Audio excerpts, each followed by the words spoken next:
Welcome to YouTube Tuesday on the myjobsplace channel. Today we're going to be revisiting the topic of non-verbal communication. Now I believe this subject is absolutely critically important when it comes to conveying yourself in an effective and convincing way, either on video or in a one-to-one face-to-face interview situation. I should say at this stage that having an understanding of non-verbal communication in no way undermines the need to have a good and sound knowledge of both verbal and written communication skills. At the end of the day, if your CV and your covering letter are punctuated with spelling and grammatical errors, then let's be honest, it's highly unlikely that you're going to get through to the interview stage. Additionally, if at interview you talk complete and utter gibberish throughout the whole duration, then quite frankly your chances of being offered a job are probably somewhere between slim, fat and none. So why do I believe that non-verbal communication is that important? Well, put quite simply, our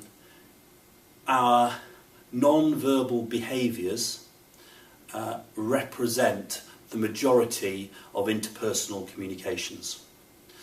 Less than 10% of the way we communicate what we mean comes from what we say, and a staggering 90% comes from the way in which we say it. And those non-verbal behaviours include things such as facial expressions, eye contact and tone of voice. And those are the three subject areas I'm going to be talking about in a little bit more detail. Let me try and give you a couple of examples, okay? Hi, I'm really sad. Second one, I am so happy. Now clearly this video is not going to go viral off the back of my acting abilities, but hopefully what did come across was that there was a disconnect between what I was saying and my facial expressions. Now research has shown that when this happens, not only does it confer a degree of confusion in the person that's listening and watching, but also they're much more likely to ignore what you say and focus instead on what your face is doing, your facial expressions, which convey mood and emotion. Now clearly those were two particularly poor but also particularly extreme examples. Let's try and put it into context.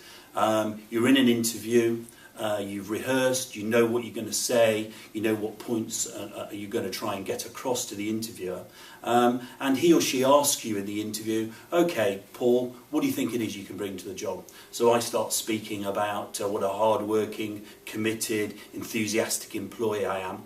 Meanwhile, unbeknown to me and unconsciously to me, I'm yawning and I'm looking at my watch. Now clearly, the interviewer is probably going to think I am disinterested at best, but he or she could actually think that I'm just churning out rehearsed platitudes with little or no sincerity, which clearly would be a very bad situation to find yourself in. So that's facial expressions. Second topic area is around tone of voice. Now, tone of voice can convey a wealth of information about how we feel, from sadness through to enthusiasm and obviously anger. Interestingly enough, when we talk about things that we are passionate about, that interest us, that we're enthusiastic about, we tend to talk in what's called an animated tone of voice. Now, an animated tone of voice means we speak slightly more quickly, we might speak slightly more loudly, and we tend to use our hands to gesticulate that bit more. And this can be put to good use in an interview situation. Now, I'm not saying for 1 minute you scream at the interviewer, in a very passionate way, in the same way you'd scream at your mate if you're watching a cup final. But with some practice, tone of voice can be used very effectively in an interview situation to reinforce or get across points that you're trying to make. Thirdly is this area of eye contact. Now I'm sure we've all heard about eye contact, perhaps more so in the context of personal relationships.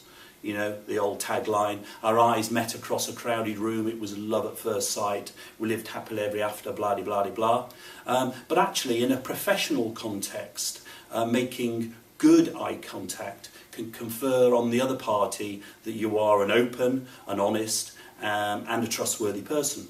Too little eye contact, on the other hand, can confer and potentially imply to the person that you are dishonest and even shifty. Too much eye contact can come across as being intimidating and confrontational. So clearly it's important to find a balance between too little and too much. Research has shown, and I have to say my experience would support this, that eye contact in intervals of between 5 and 10 seconds is probably most appropriate, and try and engage on eye contact when the other party is talking to you. Talking about when the other party is talking to you, and this is a if you like, a pet hate of mine. Over the years, I've interviewed hundreds and hundreds of people, looking to recruit them into my various teams. And the one thing that used to get my back up more than anything else was when I felt that they weren't paying attention to what I was saying or response I was giving to a question that they'd asked. Now there's a simple way around this, and that is for you to engage what's called active listening. Now active listening is a huge topic, and one that we can't go into in great detail today, and perhaps it's one we can revisit in future weeks. But the three areas I'd like to get across for you are, first off, nodding, secondly, small verbal comments, and thirdly, smiling. Let's start off with nodding. In our personal lives, when somebody says something to us that we agree with or we're interested in, we tend to nod. And again, the same can be applied to an interview situation. Now, I'm not implying for 1 minute that you try and impersonate a pigeon walking across Trafalgar Square, but used appropriately and at the right places, nodding can confer that you're listening to what the other party is having to say. Smiling. Smiling is contagious. And it also confers on the other party that you're paying attention. So, you know, not only might you help and lighten the mood in the room, but the other party would also think that you're listening to what he or she is saying. And thirdly, small verbal comments, such as yeah and used in appropriate places, can be very effective. So, in summary, the three things I would like to leave you with are, first off, it's not what you say, but the way that you say it that's important. Secondly, look but don't stare. And thirdly, engage active listening. That's all for this week on YouTube Tuesday. I hope to speak to you again soon. Bye-bye.